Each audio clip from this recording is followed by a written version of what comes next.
السلام عليكم ورحمة الله وبركاته. سو دhowaada asxaab sharafta leh waxaan rabaa inaan idinka dabageeyo lacagta loo yaqaano GBP JPY waxa ay sameynayso sanad laha ayaan isla fiirin doonaa 12 bilood. Waxaa aragtaa bilooyinka ugu dambeeyay 1 2 3 4 bilood ugu dambeeyay quarterkan waxay lacagtan sameynaysay buy ahead. Quarterkii ka horeeyana sell ay ahead. Waa ilaahaysan Soomaan calaashan consolidation ku jirta rafashiyar. Quarterkana maxay soo sameysay 1 iyo 2 iyo 3 iyo 4. waxay sameysay dhaqaaq xoogan oo qurux badan calaashan bullish ee GBP JPY cidi ka warhaysay. Hadda maxay sameynaysaa si fiican u fiiri all the way high waxay imaaday candlekan oo loo yaqaano bearish order block gaana imaaday imbalance-gan weyn oo soo buuxisay automatically bartana ay taagan tahay. Intana maxay ka sameysay fiiri hadda isla fiirino way jibisay meeshan waxa lagu jibiyay candlekan hadduu saan ku xirmo uu baadi lagu xiro candlekan la jibiyay suuqa continuation uu sii ahaan doona laakiin haddii uu soo laabto week uu ku soo xirmana uu soo daadan doona. Waa sanadka scenario ina conceptiga good ogaatid. Okay waxaan dhan inaga clear garay 6 bilood aan fiirino si degdeg ah. 6 bilood maxaa aragtaa maxay sameysay 6 bilood si fiican u fiiri waa isla qabaan 6 bilood waxaa aragtaa automatically iyadana suuqa muxuu ahaa all the way buy ayuu ahaa intuu ka kacay imbalance uu sameystay uu dhaqaaqay uu soo nastay uu dhaqaaqay uu soo nastay uu dhaqaaqay. Then waxaan isla eegi doonaa oo aan fiirin doonaa ilaa iyo daily waxa ay sameynayso.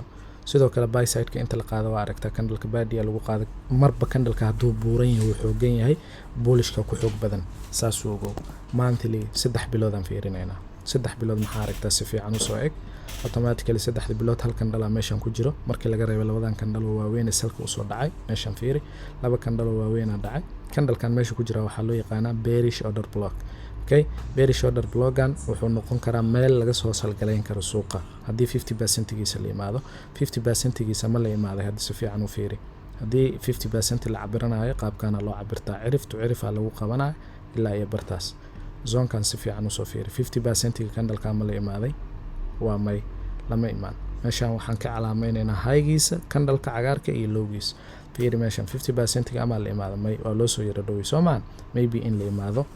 maybe inaan la imaanin ay saas ku daadato. Okay waxaan isla eegi doonaa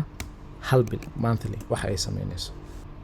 monthly markaa imaano marka waxaan fiirinaynaa geeska monthly-ga waxa jira geeskan meeshan maxaa aragtaa waa meesha hadda uu maray leenkan gaduudan ee cas ee ku muuqdo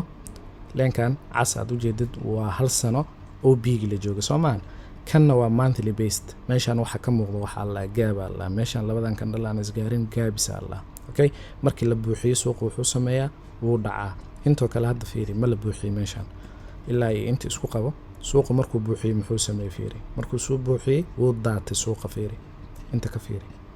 suuqa markuu soo buuxiyay wuu soo daatay. Muhiimadda la rabo inaad fahantid waa intaas. Hadda sidoo kale meeshan maxaa ka muuqdo imbalance kale ku jira meeshan Soomaan kaas gaab u ah kan imbalance waa imbalance-gan ma imaado suuqa ma soo buuxiyay ilaa iyo leenkan haddaan isku xirno oo meeshan aan keenno wuu imaaday laakiin wili wuu socdaa. Marka waxaan calaameysanaynaa bartaan markaan marayna waxaan calaameysanaynaa last previous candle-kii high-giisa iyo low-giisa candle-kii ugu dambeeyay bishii la soo dhaafay high-giisa iyo low-giisa ayaan calaameysanaynaa. Okay aan isla calaameysano fiirina kan waa high kan waa low-gi. Okay maxaa aragtaa automatically waxaa aragtaa high-gi in loo dhow yahay in la qaado waxaa sugaysaa inta laga qaadayo waa monthly scenario aragtida billaha waxa aan rabno inaan ka fahantid waa intaas. Waxaan fiirinaynaa weekliga markaan eegayna marka maxaan ka fiirinaynaa weekliga isagana waxaan fiirinaynaa weekliga muxuu ahaa calaashan weegi la soo dhaafay weegi ka sii horeeyay bish meeqay ka kooban tahay 4 week ay ka kooban Soomaan saas oo kale waxaad fiirinaysaa bilooyinka ugu dambeeyay bishii la soo dhaafay 1 iyo 2 iyo 3 iyo 4 waxaa aragtaa bishi maadaama ay sii dhamaanaysa 4 candle ugu dambeeyay bullish buy ahay maxay ka soo tageen fiiri meeshan imbalance alla meel aan la buuxinin ama sidoo kale inta maxay ka tagteen imbalance fair value gap waa la dhihi karaa waa taqaanaa waa la lahaaba. Dan waxaa sugaysaa muxuu yahay waxyaalaha calaamaysanay sida aragtid inaa ogaad scenario ilaa daily-ga u degtid wuxuu yahay candle-ka hadda ugu dambeeyay ee socda weekly-gan previous weekly-gan calaamayso color-ka bedel si aad u ogaatid inuu yahay weekly sidoo kale previous high marka calaameysatid previous low-na calaamay. Kan madow waa monthly kanna waa weekly daily-ga aan fiirina bar daily-ga waxa ka socda. Okay focuskaaga wuxuu ahaanayaa boxkan buluug inta u dhaxayso labadan xariiqmo ama labadan leen inta u dhaxayso focuska saar hayga calaamay iyo lowga calaamay okay labadan isha ku hay labadan isha ku hay si fiican u fiiri meeshan waa previous daily low previous daily high maxaa la sameeyay fiiri waa la jabsaday candlekan weegan waa la jibiyay candlekan badi ku jibi Soomaan suuqa maxaa waay continuation buy oo sii socda okay continuation buy ayuu ku sii wajahan yahay then adu marka hadhow haddii suuqan fursad sell uu soo sameynaa meelaha la soo target gareyn doono waa inta imbalances aan la soo buuxin waa 1 co imbalance ay haysta fair value gaabe sidoo kale labo imbalance kala haysata sidoo kale mid kale oo yar caate meesha haduu kaaga muuqda arki kartid waa kana another imbalance fair value gap saddex haysata 1 2 3 hadhow waxa sugaysaa marka zone kan waxa calaamaysan doontaa maadaama daily uu yahay previous daily high iyo previous daily low kan waa weekly previous daily high waa kana previous daily low waa kana isagana calaamaysa color kale uu sameeyso okay noo calaamay previous daily high colorkiisa waxa nooga dhigtaa markaan green nooga dhig waa daily ma ogtahay kii hore wuxuu ahaa weekly uu ahaa kan waxa inooga dhigtaa green okay hayga si fiican u fiiri calaamayso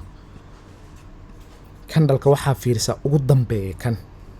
shalay aha kan waa maanta okay maanta maxaa lagu jibiyay hayga shalay waa la jibiyay yaa jibiyay candleka maanta furmay intuu ka furmay inta kadib wuxuu sameeyay hoos u imaaday hoos markuu imaado low time frame markii loo daga 10 kale leeyihiin waa soo dhigi doonaa insha Allah laakiin soo follow garay asxaabtan la wadaag copy linkiga noo taabay insha Allah markuu furmo open low high close inta haduu baadi ku xirmo wuu sii socon doonaa suuqan buy laakiin haduu ranjigan soo dhaxgalo candlekan leenkan greenka uu ka soo hoos maro muxuu noqon doonaa fursada maxay noqonaysaa fursad sell intaas waxaan rabaa inaan kula wadaago. Assalaamu calaykum waraxmatullaahi wabarakaatuh.